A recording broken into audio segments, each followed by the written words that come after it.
5 വയസ്സ് മുതൽ 17 വയസ്സ് വരെയുള്ള കുട്ടികളുടെ നിർബന്ധിത ബയോമെട്രിക് പുതുക്കൽ സൗജന്യമാക്കി unique identification authority of India. വിശദമായ വീഡിയോയിലേക്ക് കടക്കുന്നതിന് മുമ്പായി ഈ വീഡിയോ നിങ്ങൾ ആദ്യമാണ് കാണുന്നെങ്കിൽ ലൈക്ക് ചെയ്ത് കാണാൻ ശ്രമിക്കുക. ഉപകാരപ്രദമായാൽ മറ്റുള്ളവരിലേക്ക് ഷെയർ ചെയ്ത് കൊടുക്കുവാനും ഈ ചാനൽ സബ്സ്ക്രൈബ് ചെയ്യുവാനും ശ്രമിക്കുക. 5 വയസ്സ് മുതൽ 17 വയസ്സ് വരെയുള്ള കുട്ടികളുടെ നിർബന്ധിത ബയോമെട്രിക് പുതുക്കൽ സൗജന്യമാക്കി unique identification authority of India. നേരത്തെ 5 മുതൽ 7 വയസ്സ് വരെയും 15 മുതൽ 17 വയസ്സ് വരെ ഉള്ളവർക്കുള്ള നിർബന്ധിത പുതുക്കൽ മാത്രമാണ് സൗജന്യമായി നൽകിയിരുന്നത്. പുതിയ നിർദ്ദേശമനുസരിച്ച് 7 വയസ്സ് മുതൽ 15 വയസ്സ് വരെയുള്ള കുട്ടികൾക്കും ഒരു നിശ്ചിത കാലാവധി വരെ ഈ സൗജന്യ പുതുക്കൽ സൗകര്യം ലഭിക്കും.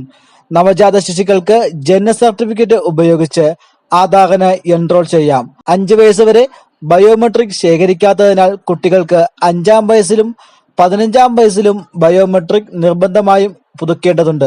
പുതുക്കൽ നടത്താത്ത ആധാർ കാർഡുകൾ അസാധുവാകാൻ സാധ്യതയുള്ളതിനാൽ scholarship, ration card, school admission, NEET തുടങ്ങിയ മത്സര പരീക്ഷകൾക്ക് രജിസ്ട്രേഷൻ ചെയ്യുമ്പോൾ ഉണ്ടാകുന്ന ബുദ്ധിമുട്ടുകൾ ഒഴിവാക്കാൻ എല്ലാ കുട്ടികളും ഈ സൗജന്യ അവസരം പ്രയോജനപ്പെടുത്തണമെന്ന് കേരള സംസ്ഥാന IT മിഷൻ ഡയറക്ടർ അറിയിച്ചു.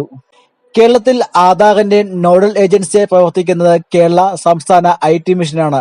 ആധാറുമായി ബന്ധപ്പെട്ട സംശയങ്ങൾക്കും പരാതികൾക്കും താഴെ ഡിസ്ക്രിപ്ഷൻ ബോക്സിൽ കൊടുത്തിരിക്കുന്ന നമ്പറിൽ ബന്ധപ്പെടാവുന്നതാണ്.